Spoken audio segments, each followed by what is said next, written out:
여러분 안녕하십니까? 글로벌 인사이트 정혁진입니다. 한 주간의 글로벌 이슈를 몰아보는 주간 글로벌 인사이트 12월 둘째 주 글로벌 키워드입니다. 지금 만나보시죠.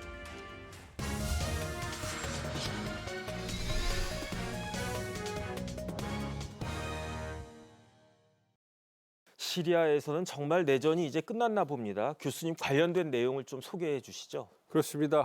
저도 깜짝 놀랐어요. 아침에 네네. 출근해 보니까 그 미국 언론이라든지 우리 언론 중심으로 해서 시리아 내전이 이제 끝났다 뭐 이러한 그 보도가 나와서 주의 깊게 봤는데요. 방금 화면에 나온 것처럼 2011년 3월에 중동의 아랍의 봄이라고 그래가지고 민주주의가 한번 휩쓸고 간 때가 있었습니다. 그랬었죠. 그때 네네. 그 시리아에서도 이제 그 시위가 일어난 거죠. 근데 네. 그 시위를 갖다가 당시에 그 집권 세력이었던 아사드 그 어떤 그 정부에서 무력으로 진압을 했습니다. 그리고 그 과정에서 어떤 자국민들에게 화학가스, 화학무기를 사용해가지고 굉장히 국제로 논란이 됐던 그러한 네네. 일이 있었는데요. 그럼에도 불구하고 러시아라든지 이란의 도움을 받으면서 아사드 정권이 꾸준하게 정권을 유지해 왔고 그게 벌써 13년이 된 겁니다. 네. 13년이 됐는데 최근에 러시아 우크라이나 전쟁 그리고 이제 그 이스라엘 하마스 전쟁으로 인해서 러시아와 이란이 이제 더 이상 시리아에 대해서 그 이전만큼의 지원을 못 해주는 상황이 발생을 한 거예요. 네네. 그리고 시리아 내부에서도 미국의 제재라든지 국제사회에서의 고립을 인해가지고 국내적 경제가 굉장히 안 좋아졌습니다. 그래서 국민들의 삶이 피폐해졌고 그렇기 때문에 제대로 된 치안을 유지하거나 군을 유지할 수 있는 그런 형편이 더 이상 안 됐던 거예요. 네네. 그러한 대내외적인 요인들이 복합적으로 작용을 해가지고 이번에 시리아 반군이 일주일 만에 어떤 수도를 함락하는 그런 쾌거를 거뒀고 그리고 네네. 아사드 통치자와 그 가족들을 러시아로 도피하는 그러한 상황이 발생한 겁니다. 그렇기 때문에 언제 끝날지 기약할 수 없었던 시리아 내전이 13년 만에 이런 대내외적인 어떤 절묘한 결합에 의해 가지고 끝나게 되는 이런 상황을 우리가 목도하게 된 겁니다. 네, 그러면 이것도 결국은 이스라엘 전쟁 그리고 우크라이나 러시아 전쟁의 영향을 직접적으로 받은 거군요. 그런데 보니까 조금 전 말씀하신 것처럼 바샤르 알 아사드 대통령이 시리아를 도망쳤어요. 근데 전용기가 이렇게 레이더에서 사라진 모습이 딱 보였는데 그 이후에 그 알 아사드 대통령은 어떻게 됐습니까?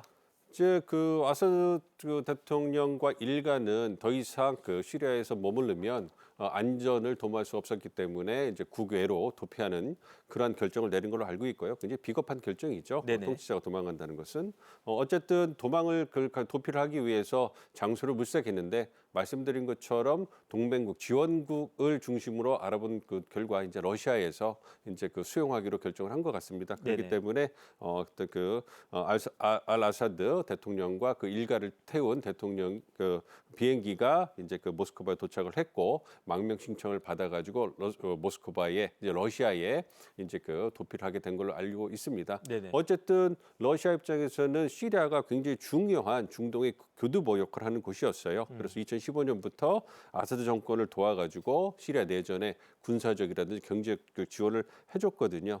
특히 주요 반군 거점에다가 폭격을 가해가지고 수만 명 민간인이 사망한 이런 사건이 발생해서 국제사회에서 강한 질타를 받은 그러한 경험도 있습니다. 어쨌든 러시아는 그 중동에 어떤 거점을 만들기 위해서 시리아를 이용했는데 네네. 말씀드린 것처럼 우크라이나 전쟁에 있어서 너무 많은 어떤 국력을 소비하다 보니까 더 이상 시리아를 그 이전만큼 도와줄 수 있는 여력이 되지 않았던 거죠. 네네. 그것이 이제 알 아사드 정권의 이제 몰락으로 이어졌고 러시아로서는 굉장히 중요한 중동의 거점이 사라지는 그런 뼈아픈 경험을 하게 된 겁니다. 네, 결국은 이제 알 아사드 정권이 러시아나 이란의 그러한 지원에 의해서 지탱되고 있었는데 더 이상 지원이 없어지게 되니까 반란군에 의해서 패배하게 된 것이다. 이렇게 결론을 내릴 수가 있겠네요.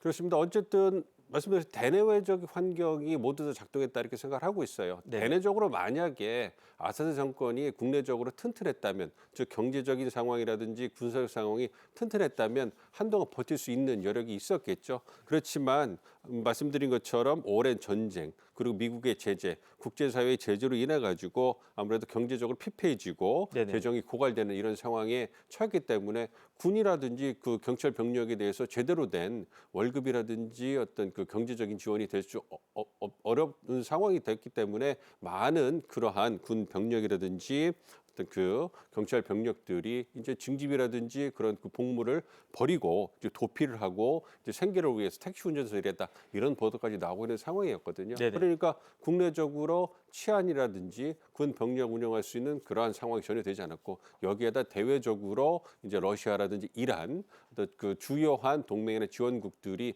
시리아를 도와줄 여력이 되지 않았기 때문에 반군에게는 굉장히 중요한 그러한 그 계기가 된 것이고 이러한 계기를 잘 활용해 가지고 아사드 정권을 이제 그 몰아내는데 성공했다 이렇게 생각하고 있습니다. 네네. 어쨌든 알 아사드 정권이 이제 붕괴가 됐으니까 팔레스타인 가자 전쟁의 휴전 협상에도 영향이 있을 것 같은데 어떻게 훈풍이 불 수 있을까요? 그렇습니다. 아무래도 그 이스라엘의 대적대적이었던 그러한 세력들이 다 이제 그 힘을 잃거나 흩어지는 이런 모습을 보여주고 있어요. 그것이 의도가 됐던 의도가 되지 않았던 한꺼번에 일어나면서 이제 중동의 정세가 좀 안정되는 그러한 모습을 보여주고 있는 거고요. 네네. 무엇보다 이스라엘 하마스 전쟁이 어느 정도 이제 그 출구를 모색하는 단계로 들어왔고 그리고 이스라엘과 헤즈볼라 간에도 이제 그 휴전 협정이 맺어져서 이제 그 조심스러운 휴전이 진행되고 있는 상황입니다. 여기에다가 시리아 정권까지 이제 몰락하게 되다 보니까 네네. 이란의 영향이 굉장히 약화되는 이런 모습을 상징적으로 보여줬거든요. 그렇기 때문에 이제 앞으로 이스라엘에 대항하는 저항의 축, 이란을 중심으로 한 저항의 축에 어떤 세력이 굉장히 약화되는 모습을 보여줬기 때문에 이러한 모습은 이제 이스라엘에 대응하는 그 저항의 축이라든지 이런 그 힘들이 약화됐기 때문에 자연스럽게 이제 그 협상 국면으로 들어가지 않을까 좀 생각을 하고 있습니다. 네네. 여기에다가 내년 1월 20일 출범하는 미국 트럼프 행정부가 전쟁을 빨리 끝내라는 압박을 하고 있기 때문에 이것이 협상의 계기로 작용하면서 어떤 중동 전세, 그러니까 어떤 전쟁에 휘말려 있던 중동 전세가 차근차근 이제 그 정리가 되는 이런 모습 보여줄 거라고 이렇게 생각하고 있습니다. 네, 지금 말씀하셨지만 중요한 것은 아무래도 이제 트럼프의 입장인 것 같은데 트럼프는 이 시리아 내전에 그동안 어떤 태도였습니까? 미국은 이제 그 시리아 정권 알 아사드 정권 그래서 굉장히 비판적인 입장이었어요. 네네. 아무래도 이제 그 2011년에 있었던 아랍의 봄 어떤 민주주의의 어떤 움직임을 갖다가 무력으로 탄압을 했기 때문에 이 부분에 대해서 강도롭게 비판을 하고 그리고서 이제 그 제재를 가해 왔거든요. 그렇지만 이번에 일어난 시리아 사태 같은 경우에는 반군이 어떤 독재 정권을 갖다 몰락시키는 거기 때문에 네. 미국은 그냥 방관하고 있었다 이렇게 생각을 하고 있고요. 바이든 행정부도 그렇고 트럼프 당선인 측도 이 시리아 사태에 대해서 개입할 필요가 없다. 그래서 잘 해결이 될 거라 생각하고서 그대로 놔두겠다. 이러한 입장을 취했고요. 네네. 그리고 말씀드린 것처럼 러시아라든지 이란도 개입할 여력이 되지 않았기 때문에 이것이 자연스럽게 시리아 지금 현 정부와 반군 간의 어떤 대내적인 내전의 형태로 가면서 세력이 더 강했던 반군이 승리하면서 어떤 그 정권이 몰락했다. 이렇게 말씀드릴 수가 있겠습니다. 네, 트럼프 이제 당선자가 시리아 내전엔 그렇게 큰 관심이 없어 보이긴 하는데 하지만 반대로 우크라이나 러시아 전쟁에는 굉장히 관심이 많지 않습니까? 드디어 그 젤렌스키 우크라이나 대통령을 만났다고 하대요. 그렇습니다. 관심은 많은데 트럼프 당선인이 러시아 우크라이나 전쟁에도 관심은 많은데 네네. 개입할 생각은 전혀 없는 거예요. 아. 그러니까 시리아 그 사태도 그렇고 러시아 우크라이나 그 사태도 그렇고 그 개입할 관심이 없기 때문에 그러니까 미국이 군사력이나 경제력을 그러한 크게 미국의 이익에 직접적으로 관여되지 않은 그러한 것에다 쓰는 것에 대해서 굉장히 회의적이기 때문에 우크라이나로서는 굉장히 힘든 거죠. 그러니까 네네. 현재 3년이 넘게 진행되고 있는 러시아 우크라이나 전쟁에서 초반에는 우크라이나가 굉장히 저항을 잘하는 걸로 보였습니다만 시간이 지나면서 아무래도 규모라든지 어떤 여러 가지 군의 수준에서 굉장히 많이 밀리는 게 사실이거든요. 서방의 지원에 의해서 버티고 있었지만 이 서방의 지원도 점점 고갈되면서 특히 미국 트럼프 행정부 이기 행정부에서 우크라이나에 대한 군사 지원을 안 하겠다라고 이제 명시적으로 얘기를 했기 때문에 굉장히 발등에 불이 떨어진 상황이 된 거죠. 그렇기 때문에 출구를 모색하기 위해서 마크론 프랑스 대통령의 중재를 통해 가지고 네네. 프랑스 파리에서 이제 그 트럼프 당선인 젤렌스키 대통령 그다음에 마크롱 대통령이 만나서 어떤 그 협상을 했는데요, 대화를 했는데요. 여기에서도 트럼프 대통령의 메시지는 단호했습니다. 전쟁을 빨리 끝내야 된다. 네네. 끝내야 되고 하기 때문에 아무래도 우크라이나로서는 여러 가지 전쟁을 끝내게 대안을 제시했지만 그것이 얼마만큼 트럼프 당선인에게 매력적으로 들렸을지는 지켜봐야 될 것 같습니다. 네. 어쨌든 시리아부터 우크라이나까지 국제 정세가 굉장히 빠르게 바뀌고 있네요. 우리 대한민국에는 어떤 영향이 있을까요? 아무래도 러시아 우크라이나 전쟁 같은 경우에는 북한이 지금 참전을 하고 있지 않습니까? 그렇기 때문에 이 전쟁이 어떻게 마무리되느냐에 따라서 한반도 정세에도 영향을 미칠 수 있기 때문에 이 부분에 대해서 우리가 긴밀하게 쳐다보면서 신중하게 대응하는 그것이 필요하거든요. 왜냐하면 트럼프 당선인 측에서도 전쟁을 빨리 끝내기를 원하기 때문에 한국이 이러한 상황에서 우크라이나를 지원하기 위해서 추가적인 모습을 보이는 것에 대해서 좀 회의적인 모습을 보이고 있어요. 그렇기 때문에 우리 입장에서는 미국과 국제사회와의 공조를 통해 가지고 대응을 하기 위한 노력을 지속해 나가야 될 것 같고요. 이스라엘 하마스 전쟁이 끝나게 된다면 아무래도 중동에 안정이 찾아올 것이고 그렇다면 어떤 에너지 안보 측면에 있어 가지고 긍정적인 어떤 그러한 상황이 연출될 가능성이 높습니다. 그것은 우리에게도 긍정적으로 작용할 수 있기 때문에 네네. 그런 측면에서 중동의 재건이라든지 향후 에너지 수급에 있어서 우리가 어떻게 대응을 할지 발빠르게 어떤 준비를 할 필요가 있다고 생각하고 있습니다. 네, 교수님 마지막으로 한 가지만 더 질문 드리겠습니다.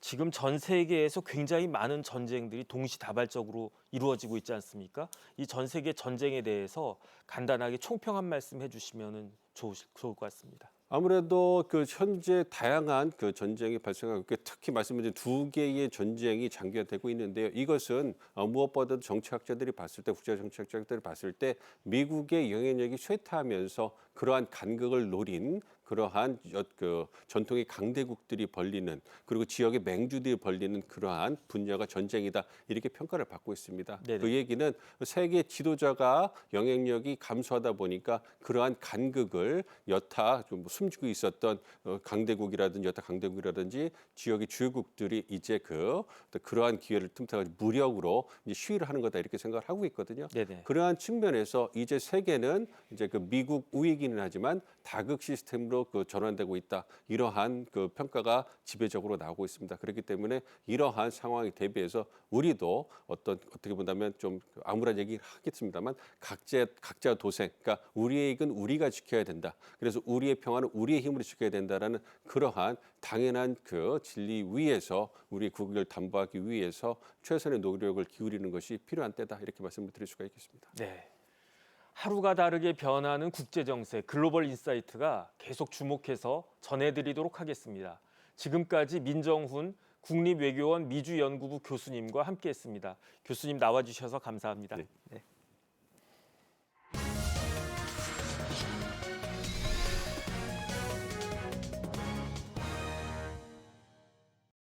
내년 트럼프 대통령 취임 이후 본격화될 것으로 예상되던 미중 무역 갈등이 벌써부터 전면전으로 치닫고 있습니다. 박승찬 용인대학교 국제교류원장님과 관련 이야기 나누어 보도록 하겠습니다. 원장님 안녕하셨습니까? 맞습니다. 선공을 날린 거는 미국의 바이든 대통령이었어요. 이제 바이든 대통령 임기 한 달 정도 남았나요? 그런데 바이든이 떠나는 길에 중국의 치명타를 날렸는데 다름 아닌 인공지능 개발에 필수적이라고 할 수 있는 고대역폭 메모리 HBM이라고 하죠. 네. 이것을 규제 대상에 넣었다고 해요. 네. 일단은 앞에서 2차 무역 전쟁이라는 말씀을 하셨는데 이건 무역 전쟁보다는 조금 더 무거운 겁니다. 네네. 그러니까 첨단 미중 간의 패권 전쟁이죠. 네. 첨단 패권이라는 의미는 결국 군사 패권과 연결이 된다. 그래서 이번에 지금 그 바이든 행정부에서 했던 이 첨단 기술, 특히 이제 반도체 제재에 대한 부분에서는 이게 세 번째거든요. 이게 네네. 이제 대중국 반도체 제재가 2022년도에 3월 달에 첫 번째 있었고, 그 다음에 2023년도가 5월 달에 한 2차가 있었고, 그 다음에 이번에 3차가 되는데, 네네. 이게 이제 가진 의미가 함의가 더 크다라고 이제 아까 말씀을 드렸고요.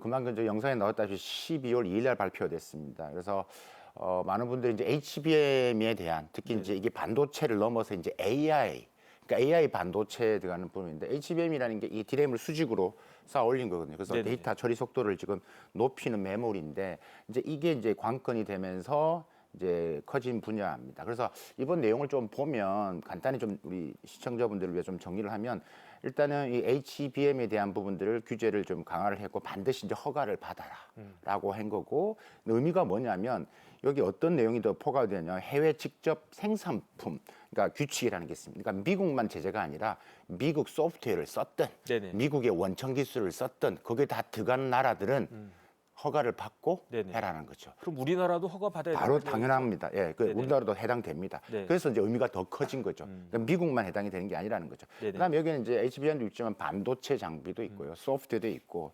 이번에 제재 리스트를 보면 한 140개 140. 기업 리스트가 있습니다. 그러니까 네네. 136개는 중국 현지에 있는 기업이고, 네네. 그다음에 한 4개 정도가 이제 한국에 있는 중국 기업 중에서 한국의 법인을 만든 기업 네네. 그 두 개가 있고요. 그다음에 싱가포르, 그다음에 이제 일본 이렇게 140개 기업 리스트에 이제 올라 있죠. 그래서 네네. 이제 본격적으로 이제 첨단 기술 패권이 이제 다음 이제 트럼프 이점 넘어가면서 더 이제 가열되는 현상이 지금 벌어지고 있다. 이렇게 이해했으면 되겠습니다. 네, 전쟁은 전쟁인데 무역 전쟁을 아예 넘어서 패권 전쟁으로까지 볼 수 있다. 첨단 기술. 예. 네, 이거 참 심각할 수 있겠는데 그렇다라고 하면 중국 입장에서도 뭐 앉아서 당할 수는 없을 거 아닌가 그런 네. 생각이 들고 그렇다라고 하면 중국의 시진핑이 내세운 카드는 뭐가 있을까요? 그러니까 일단은 요번에 지금 뭐 일단은 요번에 지금 보셨다시피 바로 다음 3일 날 네네. 바로 이제 아까 나왔다시피 지금 전략 물자 기다렸다는 듯이 갈륨이나 게르마늄 뭐 이런 안티몬까지 해서 지금 수출 통제를 했습니다. 근데 사실 이걸 기다렸다는 듯이 말의 의미는 이미 준비가 되어 있다는 이야기입니다. 네네. 이게 지난 6월부터 이미 미 상무부에서 대중국 AI 관련돼서 기술 차단에 대한 여러 가지에 대한 이야기가 나왔고 6월부터 준비가 되어 있었던 거고 여러 나라들과 좀 소통이 있었던 걸로 알고 있습니다. 네네. 예. 그래서 있었기 때문에 그때만 해도 예를 들면 지금 우리 HBM 말씀드렸지만 GAA라는 게 있습니다. 이게 이제 미래 AI 칩 생산에 들어가는 또 칩 기술인데요. 이런 부분도 해당이 되는데 어쨌든 기다렸다는 듯이 했고 이게 이제 앞으로에 이제 미칠 영향이 커졌죠. 사실 이 갈륨이나 지금 뭐 우리가 지금 게르마늄 같은 경우도 중국이 작년에 이미 한번 했었습니다. 그래서 네네. 한시적으로 했는데 이걸 다시 이제 끄집어낸 거죠. 그래서 뭐 이번이 끝나는 게 아니라 사실 이거는 제가 볼 때는 중국 대응 입장에서는 그냥 어떻게 보면 맛배기로 보여준 거고 네네. 나머지 전략 광물 자원이 또 많거든요. 네네. 히토리도 있고 주석도 있고 티타늄도 있고 많습니다. 네. 아마 줄줄이 그게 대응하기 시나리오가 다 이미 짜져 있는 걸로 저는 알고 있습니다. 네, 그렇다라고 하면 미국은 첨단 기술, 중국은 광물을 가지고 맞붙은 그런 형상인데 결국은 중국이나 미국이나 자기들이 가지고 있는 가장 강력한 무기로 서로 대응하는 것이다. 이렇게 볼 수 있겠네요. 그렇다라고 하면 그 영향력은 상당할 수 있겠습니다. 강력하다라고 볼 수 있죠. 근데 이게 이제 시작이기 때문에 더 많은 카드가 아마 이어질 것으로 보여집니다. 그 영향력이 크죠. 말씀드린 일단은 뭐 중국 입장에서 미국이 지금 중국의 가장 약한 고리라고 하는 반도체 부분들을 지속적으로 지금 바이든 행정부가 때리고 있습니다. 그래서 이게 지금 중국이 준비가 되어 있다 하더라도 단기적으로는 큰 영향이 있지만 중장기적으로는 이게 이제 결국은 제한적이다. 그러니까 이 제품이나 이런 부분들이 사전에 구매를 했다더라도 이게 단기는 버틸 수 있지만 중장기적으로 매우 영향이 클 수밖에 없다. 그래서 뭐 5G 통신이라든지 그다음에 뭐 인공지능에 들어가는 부분들. 왜냐하면 갈륨 같은 경우가 차세대 반도체, 뭐 태양광, 그다음에 레이더, 전기차 다 들어가는 부분들이 있기 때문에 그래서 중국 입장에서는 그런 산업 부분에서도 이제 영향을 미칠 수 있다라고 말씀드릴 수 있을 것 같고요. 미국 입장에서는 중국이 이제 이런 전략 자원을 이제 통제를 하기 때문에 일단은 첫 번째로 할 수 있는 게 미국 전체 GDP에서 차지하는 부분에 있어서 영향을 미칠 수 있다. 지난 10월이죠. 이 미국 지질조사국에서 네네. 보고서가 하나 나왔어요. 만약에 중국이 갈륨이나 게르마늄을 수출 통제를 했을 경우 미국 경제에 어떠한 영향을 미칠 것이냐. 네네. 거기 보면 한 전체 GDP에서 미국 GDP에서 한 32, 3억 달러가 감소할 것이다. 네네. 라고 지금 이제 발표한 게 있고요. 말씀드렸다시피 지금 미국이 지금 하고 있는 여러 가지 레이더나 전기차, 야간 투시경, 그다음에 태양 전지, 그다음에 광섬유 통신 이런 부분들이 중국이 수출을 안 하면 영향을 받을 수밖에 없죠. 네네. 그래서 이런 부분에서 일단은 영향이 시작될 것이다라고 보고 지금 보여지는 것은 미중 관계 이제 트럼프 2.0이 다가올 폭풍 전야다라고 네네. 보는 게 더 맞을 것 같습니다. 네, 내년에 트럼프 제2기가 출범하면 그때부터 본격화될 것이다. 이렇게 생각을 했는데 지금 교수님 말씀 들어보니까 이미 미국과 중국 사이의 무역 전쟁은 본격화된 것 같다. 지금부터 이러면은 내년에는 그 갈등의 골이 훨씬 더 깊어질 수 있지 않을까 이게 걱정이 되네요. 그렇습니다. 이게 뭐 이 미중 간의 전략 경쟁이라고 했던 게 2018년 트럼프 1.0이 시작됐던 게 지금 바이든에서 계속 행정부에서도 계속 진행해 왔었습니다. 네네. 계속 진행해 왔던 부분들인데 이제 트럼프 2.0에서 이게 더 심화될 수밖에 없다. 말씀드리는데 이게 이제 뭐 제가 항상 뭐 여러 다른 매체에서도 말씀드리지만 트럼프 1.0은 잊어라. 네네. 그때 트럼프는 아니다라고 이야기했는데 그만큼 더 강력한 트럼프가 오기 때문에 훨씬 더 강력해질 볼 것이 보여지고요. 이번에 HBM 플러스 이게 3차 반도체 AI 반도체 수출 통제를 보면서 미 하원의 중국 특별위원회 위원장이 뭐라고 그랬냐면 잘했는데 그 여전히 구멍이 많다, 네네. 허점이 많다. 그래서 트럼프 2.0에서는 더 강력하게 해야 된다라고 이야기를 했습니다. 예를 한번 들어볼게요. 네네. 이번에 140개 중에서 이 D램을 만든 중국의 대표적인 기업이 있는데 이렇게 창신 메모리라는 회사가 있습니다. 이 회사가 지금 우리가 지금 오늘 HBM도 개발을 했고 양산을 하려고 하는 회사입니다. 그러니까 요번에 했는데 이 회사가 요번에 제재 대상에 빠졌어요. 네네. 그렇기 때문에 이걸 더 해야 된다. 그래서 트럼프 2.0에서의 이것을 더 이제 메꿔야 된다는 이야기를 하는 거고. 그래서 앞으로의 이제 부분에 있어서 이제 트럼프 2.0에서는 더 이제 우리가 범용 반도체까지, 그러니까 레거시 반도체라고 하는데 기존엔 첨단 반도체에서 바이든 행정부 했다라면 이제 트럼프 행정 2.0에서는 이제는 뭐 정말 이 구멍이 없을 정도로 중국을 제재하겠다. 무역인급 플러스. 그러니까 바이든식의 이 맞춤형 제재 플러스 트럼프의 이 관세로 해가지고 해서 제재를 한다라는 거죠. 그러니까 뭐 한마디로 정리하면 정말 묻고 떠블러 가는. 그만큼 강력해질 거라는 네네. 이야기입니다. 그런데 이번에 이제 대중 제재 대상이 된 품목이 반도체잖아요. 네. 그런데 반도체라고 하면 우리나라 주요 수출 품목, 뭐 우리나라 제1의 수출 품목이 될 것 같은데 그러면 우리나라가 혹시 타격을 입지는 않을까요?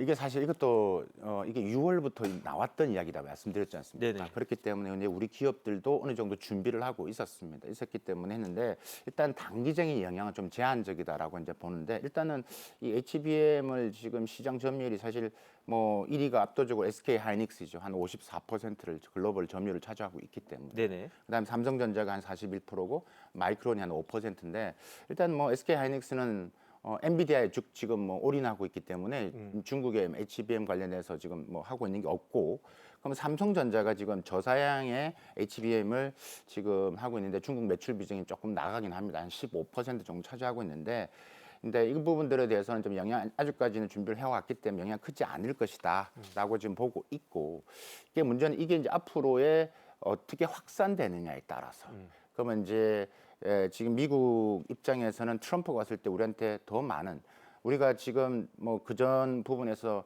네덜란드나 일본처럼 적극적으로 이 대중국 제재에 참여를 안 했거든요.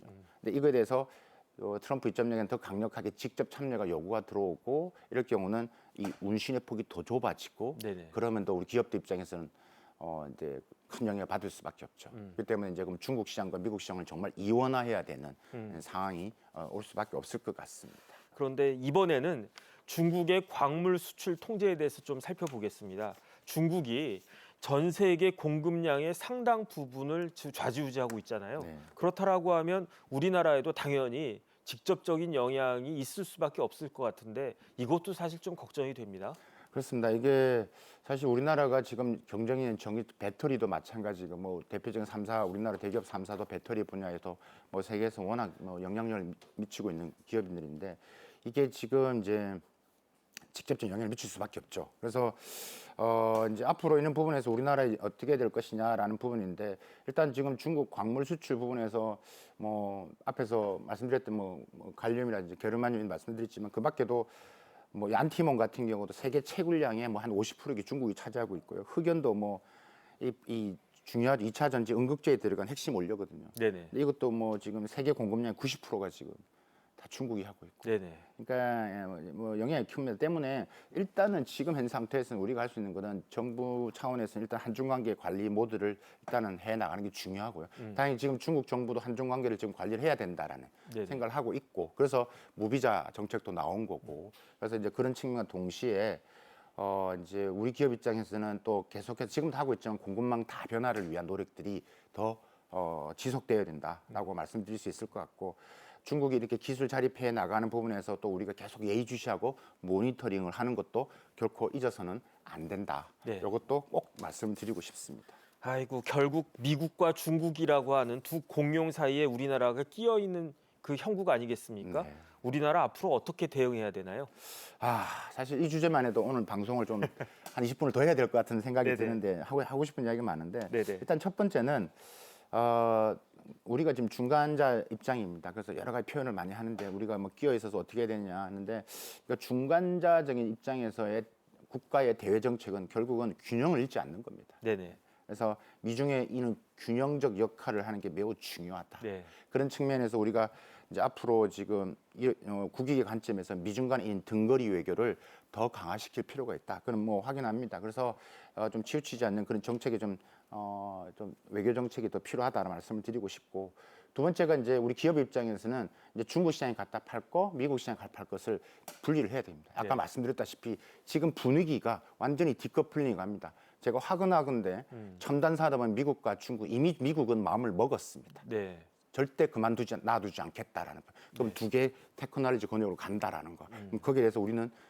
미국과 중국에 파는 것들을 구분해서 파는, 이게 유럽은 이미 시작했습니다. 네네. 그런 이원화 전략을 생각을 해야 된다라고 말씀을 드리고 싶고, 그다음에 이제 하나가 세 번째로 말씀드릴 게 이제 공급망 다변화 플러스 이제 초격차 유지를 계속해야 되죠. 우리가 잘하는 것을 네네. 선택과 집중이 매우 중요하다라고 말씀을 드리고 싶습니다. 네네.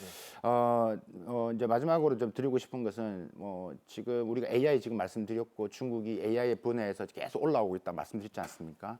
그래서 중국의 이런 기술 자립의 속도가 매우 만만치 않다. 그래서 우리가 좀 이 제조의 혁신에서 중국이 지금 변화되는 것을 정말 생태계 부분에서 조금 더 관심을 가지고 지켜보고, 네네. 그 와중에서 중국과 협업을 할 수 있는 분야를 찾아내는 이제 그런 지혜, 그런 전략적인 노력이 수반되어야지만 앞으로 트럼프 2.0에서 이제 우리가 잘 지켜낼 수 있고, 우리의 국익의 관점에서 우리 기업들이 더 성장할 수 있는 하나의 기회, 모멘텀이 되지 않을까라는 생각입니다. 참 쉽지 않은 숙제인 것 같습니다. 미국 대선 기간 동안 잠시 소강 상태였던 미중 무역 전쟁에 이렇게 또다시 불이 붙었습니다. 앞으로도 양국의 움직임 글로벌 인사이트가 주시해서 전해드리도록 하겠습니다. 지금까지 도움 말씀에 박승찬 용인대학교 국제교류원장님이었습니다. 원장님 오늘도 감사합니다. 감사합니다. 지금까지 12월 둘째 주 글로벌 인사이트였습니다. 시청해주신 여러분 감사합니다.